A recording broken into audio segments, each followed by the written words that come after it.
ચાર વાનાથી બુદ્ધિમાં ફેર ન પડે તેનું.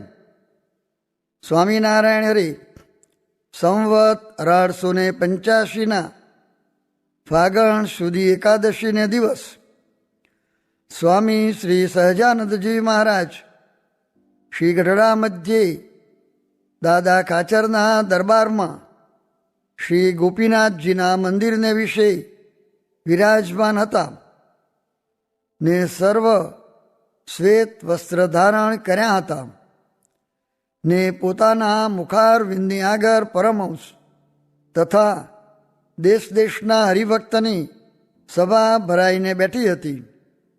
પછી શ્રીજી મહારાજે સર્વ પરમહંસ આગળ એમ વાર્તા કરી છે, ધન દોલત સ્ત્રી અને પુત્ર એ આદિક જે પદાર્થ તેણે કરીને જેની બુદ્ધિમાં ફેર પડે નહીં અને એને અર્થે કોઈને વિશે આસ્થા આવે નહીં, એવા તો સત્સંગમાં થોડાક ગણતરીના હરિભક્ત હોય પણ જા હોય નહીં, એમ કહીને વળી બોલ્યા છે.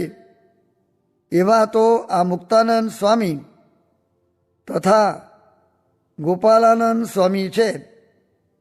તે એમને કોઈ બીજો ગમે તેવો હોય ને ચમત્કાર દેખાડે તો પણ તેનો કોઈ રીતે ભાર આવે જ નહીં, અને કેવો હોય તેને કોઈનો ભાર ન આવે તો જે એમ સમજતો હોય છે, આ દેહથી નોખો જે આત્મા તે હું છું ને તે હું પ્રકાશમાન સત્તારૂપ છું ને તે મારા સ્વરૂપને વિશે પ્રત્યક્ષ ભગવાન અખંડ વિરાજમાન છે ને તે ભગવાનના આકાર વિના બીજા જે પ્રાકૃત આકાર માત્ર તે અસત્ય છે ને તે અનંત દોષેયુક્ત છે. એવો વૈરાગ્ય હોય ને ભગવાનનું મહાત્મ્ય યથાર્થ જાણતો હોય તેને કોઈ જાતનો બુદ્ધિમાં ભ્રમ થાય નહીં. પણ એ વાર્તા અતિ કઠણ છે. કેમ જે એ એવા મોટા છે તો પણ જો એમને માનનો બહુ યોગ થાય તથા રૂપિયા અને સોનામોરના ઢગલા આગળ આવીને પડવા લાગે તથા રૂપવાન એવી જે સ્ત્રીઓ તેનો યોગ થાય તો એ ત્યાગી છે, તોય પણ એણે કરીને એમનું ઠેકાણું રહે નહીં.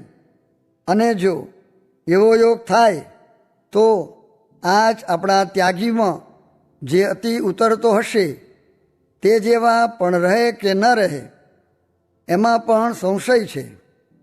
કેમ જે એ પદાર્થનો તો યોગ જ એવો છે. જેમ આ પણ સર્વ બેઠા છીએ તે કેવા ડાયા છીએ, પણ જો દારૂના શીશાનું પાન કર્યું હોય તો કાંઈ ઠારે નહીં, તેમ એ પદાર્થનો સંગ જરૂર લાગ્યા વિના રહે જ નહીં.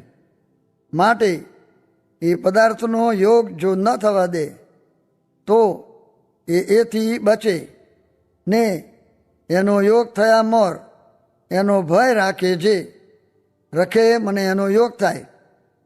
અને એ વાર્તા શાસ્ત્રમાં પ્રસિદ્ધ છે જે એનો સંગ તો એક ભગવાનને ન લાગે તે કહ્યું છે જે ઋષિમ નારાયણ મૃતે તથા એન્યે સ્વતઃ પરિહૃતાદપી બિભ્યતિ સ્મ. પછી શ્રીજી મહારાજ એમ બોલ્યા છે, વાસુદેવ ભગવાનનો એકાંતિક ભક્ત કેને કહીએ? તો જેને વિશે સ્વધર્મ જ્ઞાન વૈરાગ્ય અને મહાત્મ્યયુક્ત એવી વાસુદેવ ભગવાનની અનન્ય ભક્તિ એટલા વાના હોય તેને એકાંતિક ભક્ત કહીએ. અને એની ગતિ એમ કહી છે જે એનો વાસુદેવ ભગવાનમાં પ્રવેશ થાય. તે પ્રવેશ તે શું? તો તેજના મંડળને વિશે દિવ્ય મૂર્તિ એવા જે વાસુદેવ ભગવાન તેને વિશે એ ભક્તને સ્નેહ હોય તે સ્નેહ કરીને વાસુદેવ ભગવાનની મૂર્તિને વિશે એના મનનું નિરંતર અનુસંધાન રહે ને આસક્ત થકો વર્તે ને એવી રીતે રહ્યો થકો એ વાસુદેવ ભગવાનની સેવાને વિશે પણ પાર થકી રહે. જેમ લક્ષ્મીજી છે તે વાસુદેવ ભગવાનના હૃદયને વિશે ચિહ્ન રૂપે સ્નેહના આધિક્યપણે કરીને રહ્યા છે ને બહાર થકી સ્ત્રી રૂપે કરીને સેવામાં પણ રહ્યા છે, તેમ એ એકાંતિક ભક્તનો વાસુદેવ ભગવાનને વિશે પ્રવેશ જાણવો અને હમણાં પણ જે ભક્તને ભગવાનની કથા, કીર્તન, નામસ્મરણ ઇત્યાદિ જે 10 પ્રકારની ભક્તિ તથા ભગવાનનું મહાત્મ્ય તથા સ્વધર્મ તથા વૈરાગ્ય તથા આત્મનિષ્ઠા તથા સંતનો સમાગમ એનું બંધાણ હોય તે એવું હોય જે તે વિના કોઈ રીતે ચાલે જ નહીં. જેમ અફીણ આદિકનો બંધાણી હોય તેને તે વિના ચાલે નહીં ને તે અફીણ તો કડવું ઝેર છે, તો પણ અફીણના બંધાણીને અફીણ વિના ચાલે નહીં. તથા દારૂનું બંધાણ હોય તો તે દારૂ પણ પીએ ત્યારે ગરું ભરે એવો છે, તો પણ તે વિના ચાલે નહીં. તેને ઘણાક રૂપિયા આપે તો પણ એ બંધાણથી તે વાલા ન થાય ને ન લે, કેમ જે એ વ્યસન એના જીવ સંગાથે જડાઈ ગયું છે.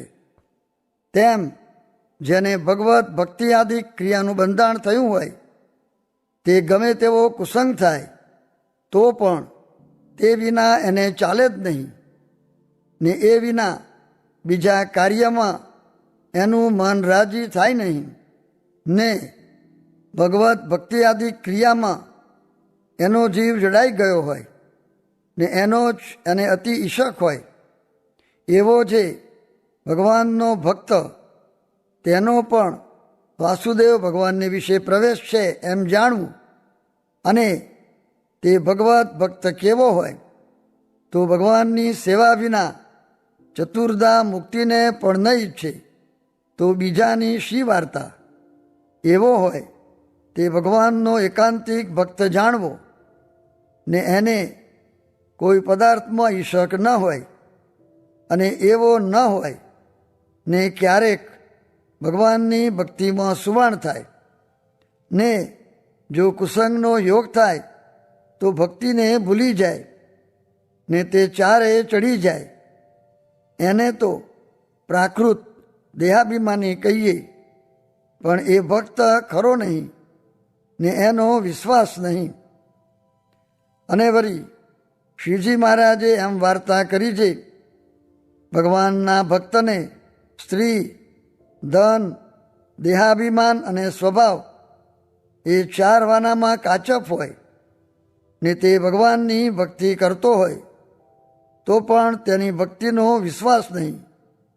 એની ભક્તિમાં જરૂર વિઘ્ન આવે, કેમ છે ક્યારેક એને સ્ત્રીધનનો યોગ થાય તો ભક્તિનો ઠાર રહે નહીં ને તેમાં આસક્ત થઈ જાય. તથા દેહાધ્યાસ હોય તો જ્યારે દેહમાં રોગાદિક કષ્ટ પ્રાપ્ત થાય તથા અન્ન વસ્ત્રાદિક ન મળે અથવા કોઈક કઠણ વર્તમાન પારવાની આજ્ઞા થાય ત્યારે પણ તેને ભક્તિમાં ભંગ થાય ને વિકર થઈ જાય ને કાંઈ વિચાર ન રહે ને ચારા ચૂંથવા લાગે. તથા કોઈક રીતનો સ્વભાવ હોય તેને સંત ટોકવા માંડે ને તે સ્વભાવ પ્રમાણે વર્તવા ન દે, બીજી રીતે વર્તાવે ત્યારે પણ એ મૂંઝાય ને એને સંતના સમાગમમાં રહેવાય નહીં. ત્યારે ભક્તિ તે ક્યાંથી રહે? માટે જેને દ્રઢ ભક્તિ ઈચ્છવી હોય તેને એ 4 વાનામાં કાચપ રાખવી નહીં ને એ 4ની કાચપ હોય તો પણ સમજીને ધીરે ધીરે ત્યાગ કરવી તો વાસુદેવ ભગવાનની નિશ્ચર ભક્તિ થાય. આ વાર્તા તે આમ જ છે, પણ એમાં કોઈ સંશય નથી. ઇતિ વચનામૃતમ.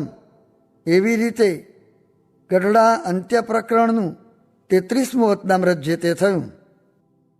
મહારાજ કહે, અમને એમ સંકલ્પ થાય છે જે સર્વેને મુક્તાનંદ સ્વામી જેવા કરી મૂકીએ પછી સાચવવા ન પડે. તે મુક્તાનંદ સ્વામીને તો જ્ઞાન, તે જ્ઞાને કરીને સર્વ ટાળી નાખે. ને મુક્તાનંદ સ્વામીને તો શબ્દ આકાશનો ભાગ છે એમ કાપતા આવડે. ને બીજાને તો એવું જ્ઞાન નહીં. તે સારું આ નિયમ કર્યા છે, જે જોવું નહીં, સાંભળવું નહીં, એ પ્રકારે નિયમ બાંધ્યા છે. સ્વામિનારાયણ સ્વામીએ વાત કરી છે, ત્યાગીમાં એક વખત ખાવું ને પછી બીજું જે મળે તે ત્યાગ કરવું, તે તો સ્ત્રી ભેળું નિષ્કામી રહેવું એવું કઠણ છે. સ્વામિનારાયણ સ્વામીએ વાત કરી છે, વાસનાવાળો અક્ષરધામમાં જાય કે ન જાય એ પ્રશ્નનો ઉત્તર મહારાજે કર્યો છે.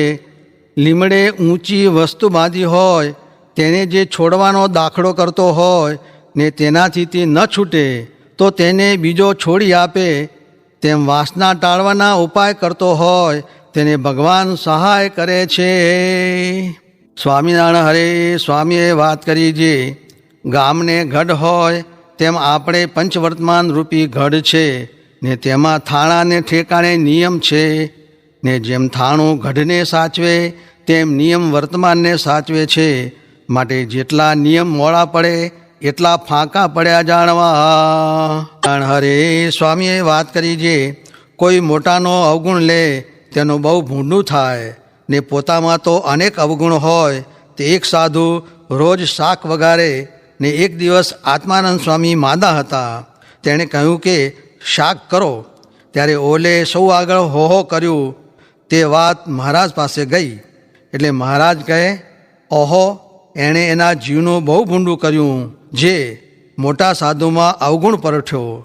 ને મુક્તાનંદ સ્વામી જમતા હતા. તે એક જણે એમ ચીત્યું છે, આવા મોટા સાધુ આમ કેમ જમે છે? પછી એ જે અન્ન દેખે તે કીડા થઈ જાય. તે 15 દિવસ લગી એમ થયું. પછી દાંતે તરણા લઈને પગે લાગ્યો ત્યારે સમૂહ થયું. તે માટે કોઈ સાધુનો અવગુણ ન લેવો. અરે, કેટલાક તો ગોપાળાનંદ સ્વામીની વાત ખોટી એમ કહેતા. તે ગયા તે પણ દીઠા. સ્વામિનારાયણ હરે સ્વામીએ વાત કરી છે, બ્રહ્મચર્ય રાખવાના તો 6 ઉપાય છે. તેમાં આંખ, કાન, નાક ને મન એ 4 ચોરી કરી જાય છે. તેની સુરત રાખીને સાચવવા. તેમાં આંખને તો બીડી લેવી, તેથી ઉપજે જ નહીં, એ મૂળ છે. ને ખાવું ઝાઝું નહીં ને ઊંઘવું ઝાઝું નહીં, એ પણ મૂળ છે. તેમાં ખાવું ને ઊંઘવું તેમાં તો વિષય જ રહ્યા છે. તે માટે અસંકલ્પાત જયત કામમ, ધીરે ધીરે સંકલ્પ બંધ કરવા માંડીને ભજન કરવું. ને મનનો વિશ્વાસ ન કરવો. તે ઉપર ન કુર્યાત કરહી ચિત્ત સખ્યમ મનસી હ્યનવસ્થિતે યદ વિસ્મૃત ચિરાચીર્ણમ ચસ્કંદ તપ ઐશ્વરમ નિત્યમ દદાતિ કામસ્ય છિદ્રમ તમનુ એરય યોગિનઃ કૃત મૈત્રસ્ય પત્યુર્જાયેવ પુંશ્ચલી. એ શ્લોક બોલીને કહે, આ સર્વે વાત ખપવાળાને કામની છે. જેને કલ્યાણ જોતું હોય તેને અહીં બીજું શું છે? બાકી તો અમે બેઠા છીએ ત્યાં જ ધર્મામૃત લોપાય છે. પછી વાંસેથી તો શું થશે? ને વ્યવહાર કર્યા વિના તો ચાલે નહીં. પણ પાછું વળવું એમ મહારાજનો ને મોટા સાધુનો સિદ્ધાંત છે. સ્વામિનારાયણ હરે સ્વામીએ વાત કરી છે, સાધુ થયાને ભેખ ન સુધર્યો ત્યારે શું થયું? જે કરવા આવ્યા તે તો ન થયું. માટે ધીરે ધીરે સાધુના લક્ષણ કયા છે તેમ વર્તતા જાવું, તે વિના છૂટકો નથી.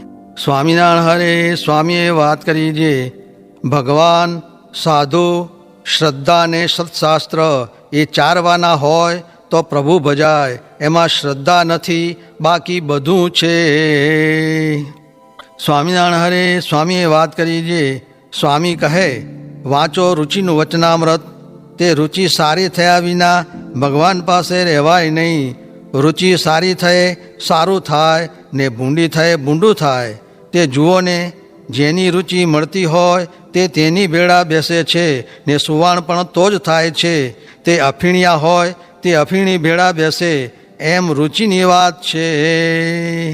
સ્વામિનારાયણ હરે સ્વામીએ વાત કરી જે પૃથ્વી ગંધને મૂકે પણ ભીષ્મનું બ્રહ્મચર્ય ન જાય એમ અડગ ભગવાનને સમજે.